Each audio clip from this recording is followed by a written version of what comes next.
Let's see. Hold on. Okay. Hold on.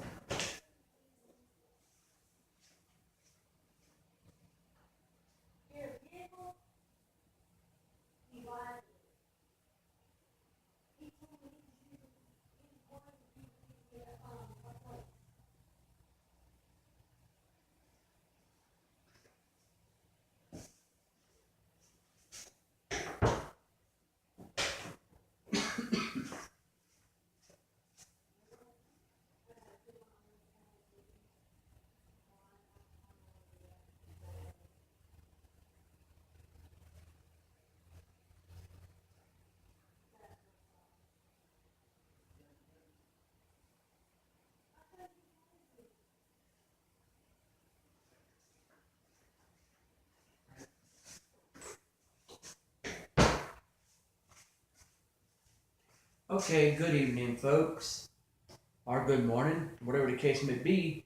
This is Brother Isaac David Brigman with the Christian Hearts Christian Fellowship Online Ministry. I'm not sure if you can see me too well, but the point is not as much if you can see me, but is if you can basically hear me. And we're going to be back where we were before. Let's see. Or not. Let's see. I see where this should take me. Okay, we'll be in Matthew. Now read number 1. Jesus Christ came from the family of King David and also from the family of Abraham. And this is a list of the ancestors from Abraham to King David. And his ancestors were Abraham, Isaac, Jacob.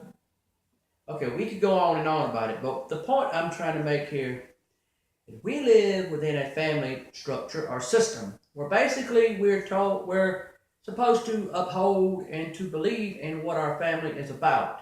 If our family is about Christ-centered beliefs, then we should agree with that. We should be that way about it. And I've seen people who would take themselves and say that they're about God and Jesus and they're about all the things that God stands for. But when you put it to the test of what God is really about, you tend to get a thing about people that don't care about God and Jesus and don't preach God and Jesus. They pretty much preach their own brand of religion because they believe that their beliefs are the way it should be and that's what should matter. I say to you people, regardless of what you believe in, don't let your beliefs be more important than your home values and your family values, because we've seen people in this day and age take their own family values, throw it out the window and say, that's life, that's the way it should be. But when we look back at the things that God gave us, the things that Jesus gave us, we see miracles, we see life, we see death, we see the things that we're supposed to have in life that we don't normally have if we don't do what God and Jesus say. And I've seen too many men and women wise up to the fact that they have done some stupid criminal acts and they don't care. And I tell you, it bothers me to think that there are too many people out there that don't care about this stuff. They don't care about what's going on and all that. And they rather not use God's name for anything important. You could use God as a reference to good things in life instead of bad. You could use God as a reference to what's right and what's holy and justified. But we don't want to do that because we don't feel that God needs to be justified. We don't feel that God needs to be glorified. We believe that God is something that doesn't exist and it doesn't matter. And you think, well, Brother Isaac, how do you believe that? I believe that God is real. And I know that God is real. I believe that Jesus is real, and I know that Jesus is real. But I don't understand why you people, and you know who you are, the naysayers of the world. A lot of you naysayers, you come in two forms. You come in the form of, okay, I didn't do this, and you're talking about me as if I did it. And then there's ones that naysayers that just say no.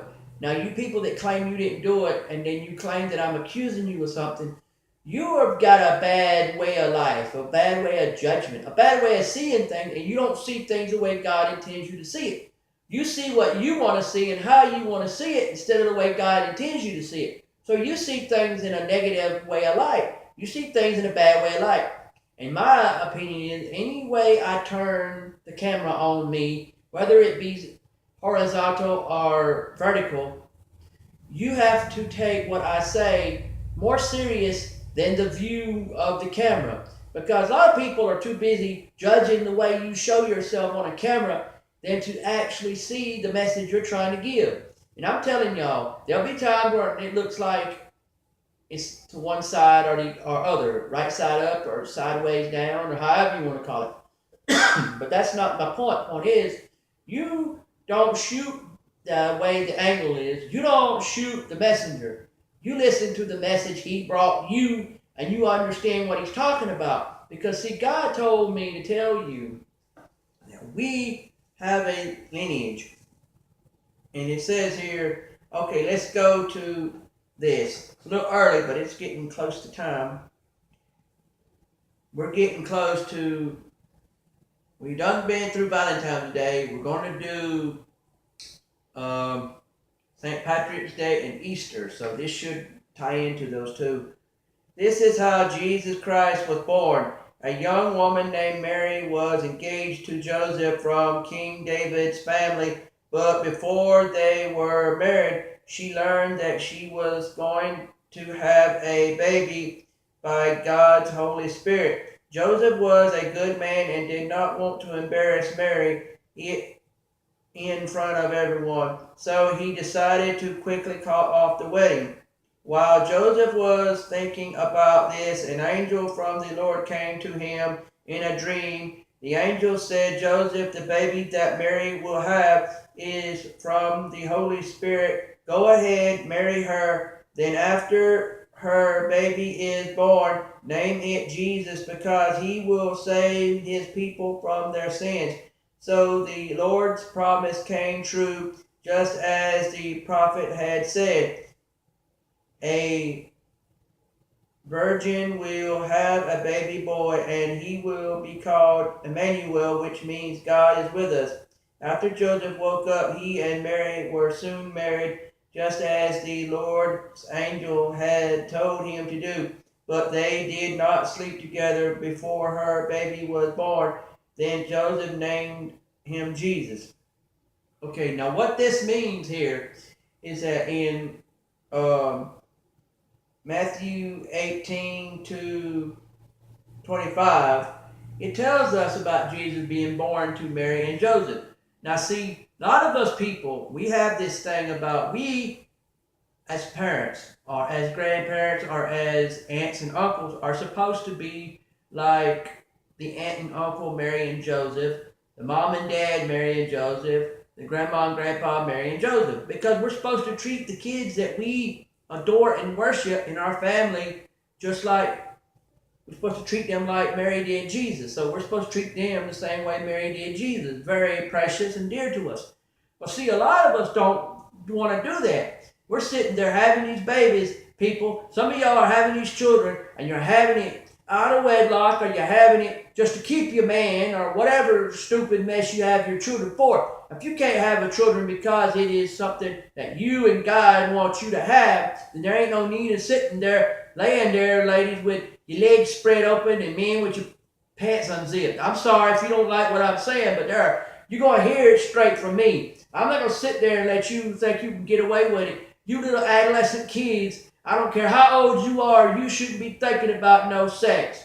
You should be thinking about getting married and making love and having a child when the time is right. And it ain't no having it right now like that. And I'm going to tell you something. If you have kids, it don't matter if they're from 0 all the way up to 100. You don't disrespect them. And they don't supposed to disrespect you. But in today's world, we don't have this Mary and Joseph and Jesus type relationship with our family and friends anymore. We have those kind of relationship with our family and friends where they can kiss our butt. And you know what? That's not what it's about. It's supposed to be about God and Jesus telling us that we should treat them like Mary and Joseph treated God and Jesus. We should have a God and Jesus, Mary and Joseph type relationship with our family and friends. Yes, I know sometimes your friends backstab you. I know sometimes it seems like every time you turn around, somebody's telling you no and they should have been telling you yes. I done seen it before where people look me down the eyeballs. I did stuff for them and they turn around and backstab me because they realized that they had me in a position that I never knew anything about until it was too late.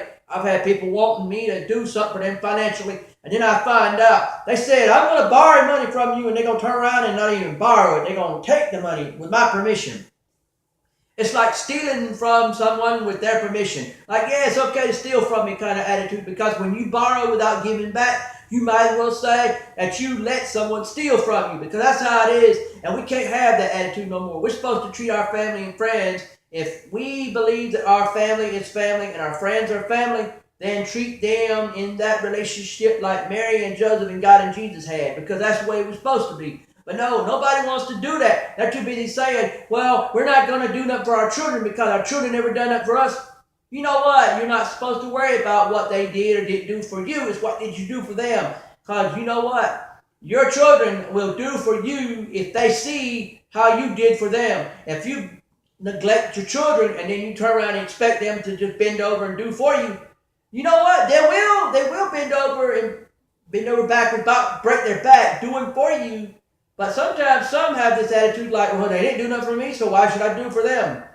There are times I've seen my dad, when he was right before my dad died, which he is dead and gone, but while he was alive, there were times I wondered why I did anything for that man. But you know what? It was God and Jesus and myself telling me all the way that I still need to love him no matter how cruel he might have been to me. And I'll tell you, y'all don't be sitting there doing the same thing that some people do when they say that person done them so dirty they're not supposed to do nothing for them.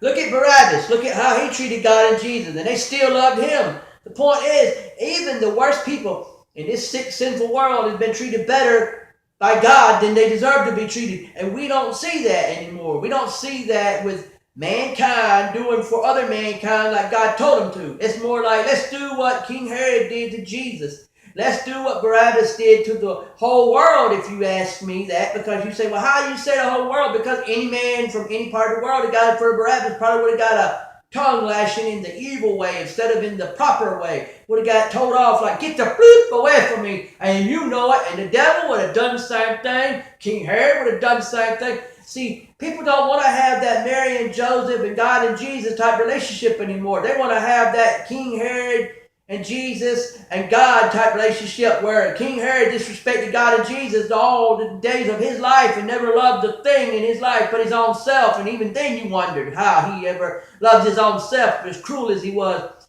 That's how some people want to be. They want to be like that devil, like that King Herod, God and Jesus relationship. Those four want to be like how the devil and King Herod and God and Jesus was to each other. God and Jesus was loving the devil and was loving King Herod, but the devil and King Herod never loved God and Jesus. There was a feud like that. And that's how some people want to live their life. Like, let the good people come in your life and tell you some good stuff about God and Jesus, but then you go and curse them out and tell them, get the bleep away from me, get the bleep away from me. And I ain't cussing for you people, because all them bleeps I give you, that's because that's all that cussing some people want to do. They want to talk nasty and want to say it's all fun to cuss. There are people who want you to do everything in the world. Go to strip clubs, go to bars and get drunk, go do cocaine, heroin, hashish, whatever other drugs you got, get drunk. Nobody wants to live off of water, tea, coffee, sodas. They don't want to live like that. They'd rather get drunk all day and night and try every alcohol there is in the world before they got dead of alcohol poisoning. I mean, come on now. What are we getting into here? We're getting into a world of why in the world do people want to act like a bunch of ignorant folks that don't want to be smart on God and Jesus. They'd rather be ignorant and smart on the ways of the world instead of God and Jesus. Now, what's up with that? I'll tell you something. It's getting to the point nowadays when we can't say nothing anymore because we're sitting on a crazy land of this thing. But you know what? We live in a world of we didn't do it, we didn't say it, it didn't happen. So you mean to tell me if you can't see it, if you can't smell it, if you can't live it, it didn't happen? That's real stupid, because I've seen people come in this world, I've seen people go out this world more than you ever would see. And you know what they did? They didn't care about themselves or other people. They cared about that nothing that was more important, that nothing that didn't exist, like the invisible man that don't exist. And you know what? That's getting stupid, because there's a God, there's a Jesus, there's a heaven, there's a hell, there's a devil. I'd rather stay away from hell And I'd rather be dealing with God and Jesus than I would be anything to do with hell. I'd rather deal with heaven. I'd rather deal with God and Jesus. But people say, no, that's not true because there's no pleasure in that. Oh, yeah, that's right. You're not out there getting it on with a married woman. You're not out there getting it on with a married man. You're not out there getting it on with a boyfriend or a girlfriend. It's not your boyfriend or girlfriend. And you want to get it on with animals. You want to get it on with your own kinfolk. I mean, everything in the book you'd rather get it on with than try to get turned on to God and Jesus. Be turned on by God and Jesus. No, you'd rather sit there and say, well, you know what? If you say you're turned on by God and Jesus, ain't that sexual? I didn't say nothing about sexual. Get that mess out your mouth. I'm talking about turned on in a spiritual way where you like, oh, yes, God and Jesus, I have a heart for you and a mind for you and a life for you and a strength.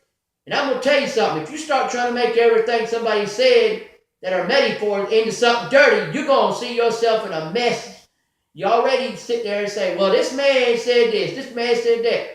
Oh, yeah, you criticize the other man, but what'd you do? What'd you say? Oh, no, I forgot. You didn't say nothing. You didn't do nothing. You're sitting there talking about, oh, I didn't say nothing. I didn't do nothing. If you're criticizing somebody, then you're doing something wrong. But yet you're going to sit there and tell me. Now, I can understand if someone actually did something wrong and all you're doing is saying how it makes you feel. But when you're sitting there accusing somebody of something they didn't do, that's another thing. And I've seen people do it before, and they tell you how bad or how good someone is, and they won't dare talk to you about their ways of life. They won't dare talk to you about the ways of death. They want to talk to you about how this man needs to do his stuff and that stuff. Well, look at your own front porch and back porch. Did you clean off? No, you didn't. You're too busy wanting to clean off the other man's property. You want to clean off his property before you clean your own off. You want to get on you want to do two things. What you're trying to say, I'd rather clean the other man's porch off. I'd rather clean his whole property off. And then while I'm at it, I want to get on the soapbox and talk about him because I want to get his dirt away. I want to clean his dirt up. And I want to get on soapbox on his property and talk about it. Now that's messed up. You don't do that mess. You clean up your own mess. And when you do clean up your own mess around your place, then you get on the soapbox and talk about God and Jesus. Get on that soapbox and brag about God and Jesus. And stop this mess about saying how family matters don't mean nothing. How family values don't mean nothing anymore. It seems like our ancestors had it better with their family and friends than we got now because they didn't have many backstabbers back then in the pioneer days or in the old days of people living in cabins and shacks and stuff because there wasn't much going on. Everybody was sort of like laid back and acted like God wanted them to act like. But nobody wants to do that now. They're too busy saying, you know what? I think I want to go out there and find that man I dislike him. Bam! He's dead. I blow his brains out. Well, what's that going to do? Going to make you look like a stupid fool, a dumb fool for it because you think that's more important than living. You think that's more important than dying. Man, to sit there and talk about his own family, his own friends, like it don't mean nothing to nothing. And they'll sit there and talk about this like it's more important. Like you have a friend that you've known for years. He goes and does one little thing wrong one time, and the next thing you know, you may not be as good of a friend as he thought you was. You're talking trash about him. You're saying how he's this way and that way. And it's like, what did I do to deserve that? And he's probably wondering, why did you talk about him like that? Well, you probably done something that upset him, ticked him off, and made him want to talk bad about you. And the next minute, it's like, oh, yep, you're wrong. So that's all he thinks of.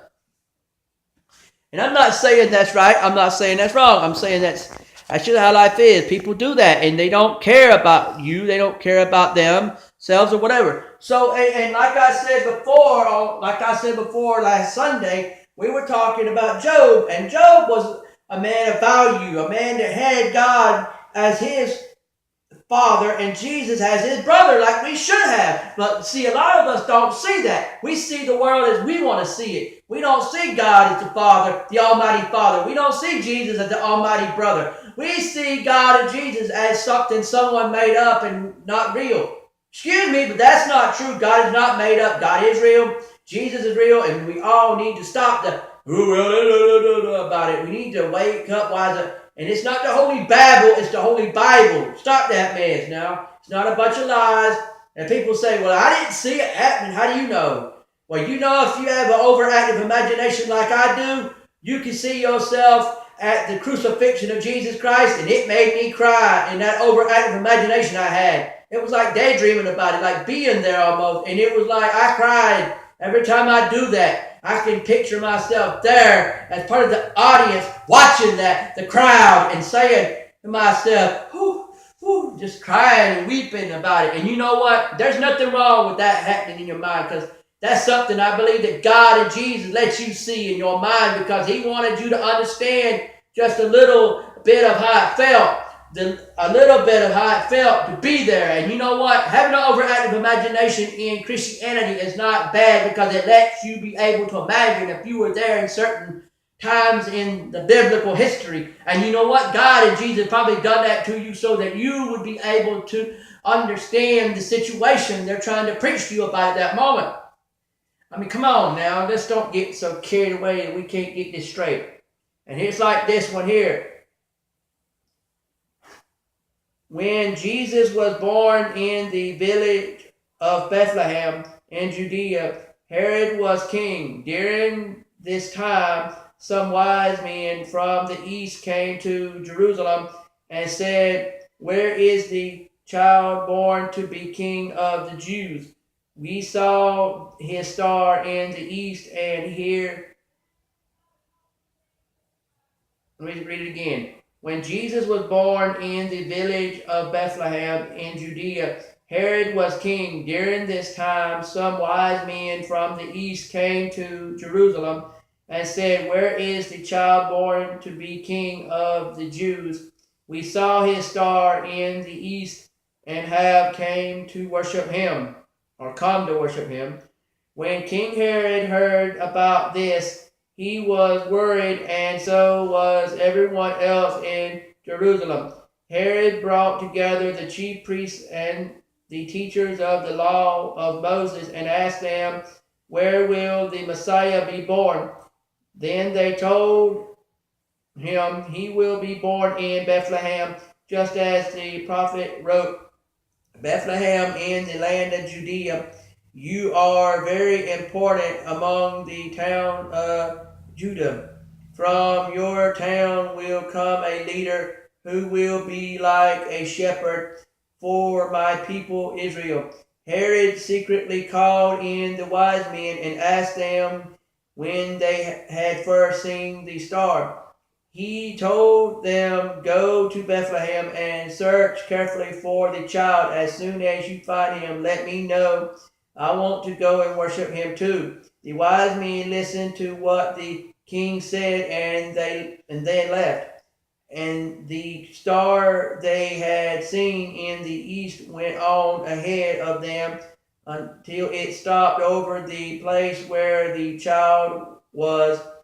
They were thrilled and excited to see the star. When the men went into the house and saw the child with Mary, his mother, they knelt down and worshipped him.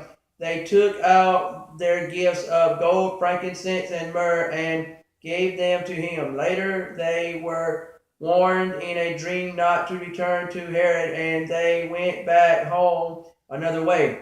That was okay. Now here, that was in first. Okay, that was in Matthew 2, and from Matthew 2 that goes from 1 unto 12 in Matthew 2, telling about the wise men. Okay, now there are many types of wise men in this world, and we must understand that. But one type of wise man is the ones that, like the kings that have become now, I guess you could say, good Christian men in the Bible, because they listened to their dream that they had about Herod, and they went on a different way. They didn't go back. Herod got mad about it. He sure enough did. But what happened was, Herod didn't get his way about Jesus. And then there's another wise man that is people that are preachers, teachers, doctors, lawyers, people that actually follow the teachings of God and Jesus, and they do it to the letter, and they teach you what you need to know about those lessons that they've learned from God and Jesus, so that you could be now people of God and Jesus. And wise men, there's also wise men that are people that made a lot of mistakes in their life and they learned from their mistakes. So their lessons that they learned from their mistakes can make them good teachers for other people not to make the same mistakes. And I agree with that. But these wise men were the kind that were very smart kings that, I guess they had some knowledge to start with, but before that was over with, God and Jesus gave them a whole bunch of new knowledge that they should have had a long time ago, and they wouldn't have messed with the man named Herod. But they didn't have no choice because Herod turned out to be something that they just couldn't understand. I guess they understood him as, okay, this is King Herod, and he wants us to go find Jesus, and when we do, then go back and tell him about it. But the dream said, no, no, no, no, don't do that. If you do that, you're going to end up in more trouble than you bargained for. That's not the words used, but in translation, what they're saying is that these men would have got themselves in more trouble than they could handle if they'd have went back to Herod. But by doing what the dream told them to do, it gave them more knowledge than they had to start with, because by doing what God and Jesus tell you to do right then and there, and you do it right then and there and don't hesitate, it gives you this knowledge that you didn't have before. Like, you already had knowledge, but you got more knowledge from it because God and Jesus taught you a value, taught you a lesson. They said, if you do what I tell you to do, then you'll see something better happening to you than you saw before. Like, if I do for you something now, then if I do something for you now, what I did for you now teaches you in the future about stuff you can spread to the world. Like, if I'm God and Jesus and I say, okay, today I teach you something so that my today's lessons will be your tomorrow's teachings. So God teaches you a whole load of stuff, and they just keep on and on teaching you this stuff. And so at a certain point, you said, you know what? Not only has God taught me something from day one, but they're continuously talking to me and teaching me this stuff all through my life. I ought to take the time to be something that God called me to be, to teach that message to people. When God tells you, okay, I taught you this stuff, now you spread it to the world as a minister, as a preacher of my word, and I will ordain you ASAP to be a preacher of my word, and you spread this everywhere. I mean, I'm no Billy Graham, and as a matter of fact, we just lost Billy Graham this morning, which was a sad thing. He was a good man and good teacher and preacher. But Billy Graham and T.D. Jakes and a bunch of the other characters, like, I can name off some others, but my mind's blank, like Ravi Zacharias and who else? Franklin Graham, and who else?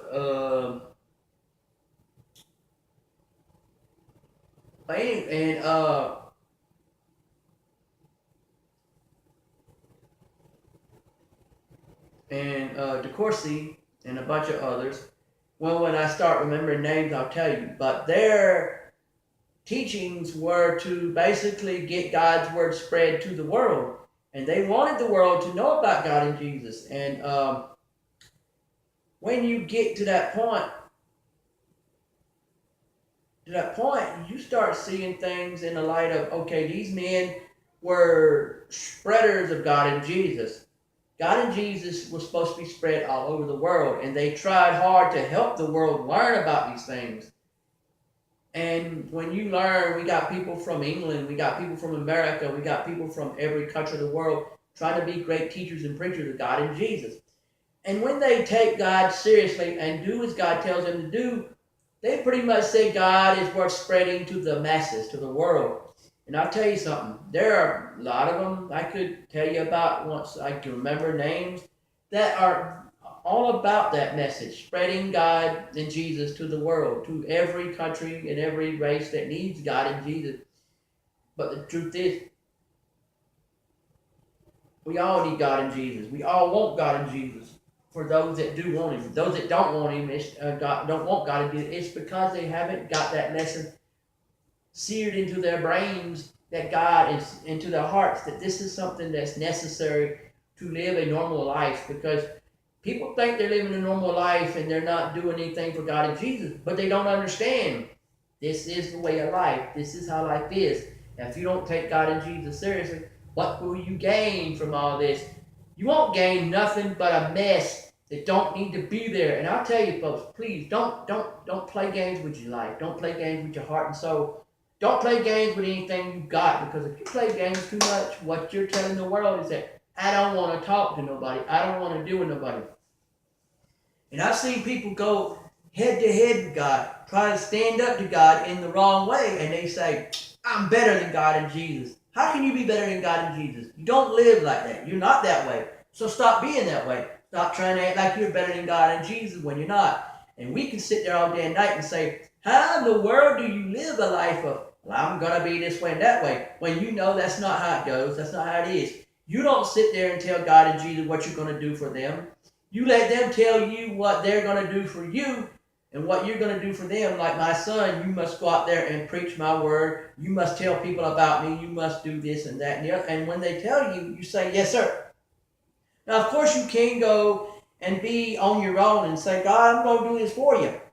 And God's got to look at, like, if it's right, he'll say, go for it, son. If it's wrong, he'll say, no, thank you. You done took too many times, too many liberties. And you want to preach me in the wrong way. You want to say that I'm this way. And when it's like, I have to tell you how I am, and you must follow that rule. Now, I love you, God and Jesus, and I'm not going to sit there and let nobody tell you how bad or good you are if they don't know it for sure. What does that tell you? It's like saying, I want you to have something. I want you to need something. I want you to want something that has to do with myself. Myself meaning God and Jesus. So when they want you to be that way, if you can be that way, rejoice in that. Rejoice and enjoy the fact that you can be that way. If you can't, ask God to help you. Say, God, I want to want you. I need to want you. I need to desire you. I need to want you like spiritual food, like spiritual nourishment. And I'm having a hard time getting that going on in my life. How do I do it? When they teach you how, you go with it. It's supposed to be that we sit there and we say, okay, I believe for real, if Herod was around today, he would be like a terrorist, and he would basically want to blow everything up, shoot everything up, and destroy everything. Because in the modern world, he would have all these resources to do that with, and it would be a shame to see what he would really do with his world, his Armageddon, his beliefs in the world. Real Armageddon is God and Jesus, but Herod would have tried to make a terrorist deal or a damaged deal on the earth that would have been, pretty damaging. I mean, and it would have been a bad thing. But because Herod was not now, which thank goodness he wasn't, he can't do that thing. He can't do that. But if he was around in the modern day, he could. And I'm glad he's not, like I said before, because it would be a shame to know this world's going to fall apart over something he did and something he said. And Jesus is the almighty shield. He shields himself and others from the dangers. God and Jesus, they're a tag team shielding deal. They shield us like it is with with us, Captain America. I'm getting for you superhero lovers out there who are also Christians. I want y'all to know, God and Jesus do a tag team deal where they shield themselves and us, just like Captain America's shield protected him. And that's how it is. Their almighty shield. Put your hand up in the shield and they do it. They don't sit there and think that they'll protect just themselves. They protect themselves and us from the devil, from terrorists, from anything out there that would hurt us. But there are people that you look at like, well, then why do some people die when they should have been living? Well, it's because maybe there's a plan for them to have to die the way they did because God wanted them to. I don't know. I mean, I don't sit there and think that God exactly said, today I'm going to get you killed. Maybe it means that these people did not do something in their lives they should have done to keep themselves from dying, and God knew it, and God made that death happen. I don't know. I'm not trying to say I know everything in the world. And I don't want to get you people looking at me like, well, why are you on this side or that side? I'm on the side of whatever's right.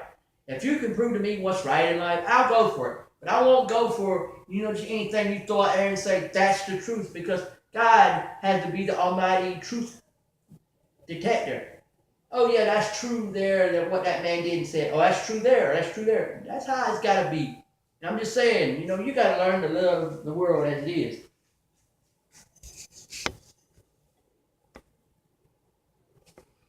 And I got to say that, sometimes these sermons, they go on for a long period of time or a short period of time.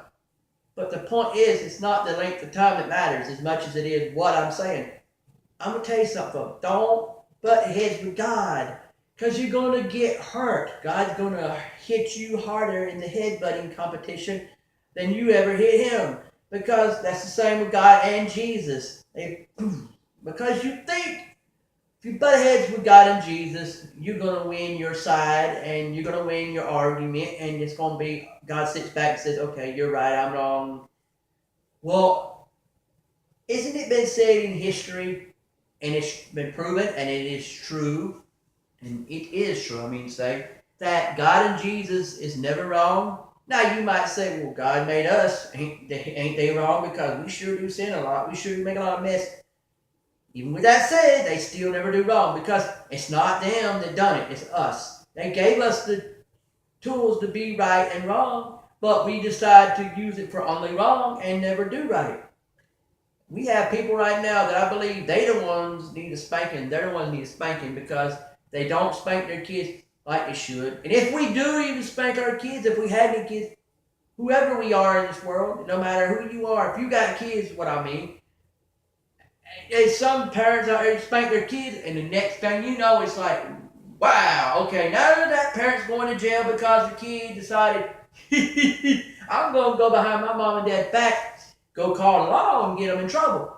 Well, what good would that do? Because you don't have anywhere to live then. You have to live with some other relative or some other household because you messed your own house up. You dysfunctionalize your house. You dysfunctionalize, as I call it, your household, meaning you made your house a dysfunctional house because you called the law on your parents just because they spanked you and you didn't like it. And then every time you do that, it piles up to now it's against the law to do that. See, that's what happens. Too many people complain. They made too much fuss and they didn't see God for what he is. They saw God for what they wanted him to be. And if you realize what I'm saying, people, you'll understand that we're not in the business of making you mad. We're in the business of making the devil mad. Because if he's mad, then that works good for God and Jesus and everybody who's out to make the devil mad. Because if he's mad, then God's winning. If he's mad, God's succeeding. If he's mad, Jesus is winning. If he's mad, Jesus is succeeding. And that's what we're supposed to be doing, people. Wise up, wake up, smart up. I'm doing for you what God told me to. And you should be doing for others what God told you to. And that's what I'm saying. But now, before we in today's service, I want y'all to understand this. Like I always say in the recent videos, please keep up with, if you have them. If you don't have them, then you're not the one doing it. But I would like for every one of y'all, if y'all could, to save cans. Now, do understand you need to have 2 sets of cans. The set for yourself that you're going to use for your own personal money, and the set that you will have to, once you have contact info on me, contact info meaning the contact info for the church, the Christian Hearts Christian Fellowship Online Ministry, that contact info. Once you have that contact info, what you do is you take the set that you set aside for the church, that would be your tithes, because all the money that is made or raised by the recycling of those cans will be your tithe. So if it comes out $100 worth of cans, then you actually gave us $100 in tithes through giving us those cans. If those cans amount to $1, then you gave us $1. But that's how it goes. And also keep in touch with the Jesus Heart Radio on, it's actually the Christian Hearts Christian Fellowship Online Ministry, but it got down to the Christian Hearts, I think it is, on Facebook. Look for that. And also look for Isaac David Brigman on Facebook, and there should be some updates on the info for the church. And when you see those in them contact infos, use them to contact me for prayers, for not only prayers but for the CAN ministry, and to, if you have any way of helping in the means of a building to preach in, then go ahead and put that in the information. That is the number that will be on there for the church will be a number you call, and if nobody answers, just leave a message through either voicemail or text and let me know where you are and what are you calling about. Is it a prayer, or is it about, the CAN ministry, or is it about the like if it's about the building, like if you can help with a building, or if you are a part of the CAN ministry, or if you need prayers. Those three things. If you do all three, either can be one of the three or all of the three. And also, it could be number 4. If you want me to speak at your religious function, like a revival or a church service or any place that God and Jesus is going to be at also, if you need me to speak for you there, then you can leave a message about me speaking, or about the CAN ministry, or about the building story, or about the prayer, or all 4 of them. Either one of the 4 or all of the 4. It depends on how you are in this story. But I just want y'all to know that I appreciate y'all's, being a part of the church and being able to have service with me, because like I always say, when you tune into these videos and these audios, you are attending a church service of the Christian Hearts Christian Fellowship online ministry. So with that being said, let's pray. Dear Lord God and Jesus, I pray that each person that listens to these videos and watches these videos will get a mega dose of God and Jesus in their mind, body, heart, and soul. I pray for all the sick people out there that are sick mentally, physically, and spiritually, and otherwise. I pray for every man, woman, and child upon this earth, no matter who they be and no matter what their lot in life may be, that they'll get it right with you, and that they'll be able to just come to you, God and Jesus, and be able to ask for your help, no matter what the help is they need. And I wish up and pray for the CAN ministry to be successful, for me to be able to pray for others when they need prayer, and to be able to have a building that we can speak in, and also be able to have venues that God and Jesus are going to be at that people want me to speak at. And I know that some of those places may be in other parts of the world, and I may not can get there unless people are willing to afford to help me get to these places and afford the amenities while I'm there.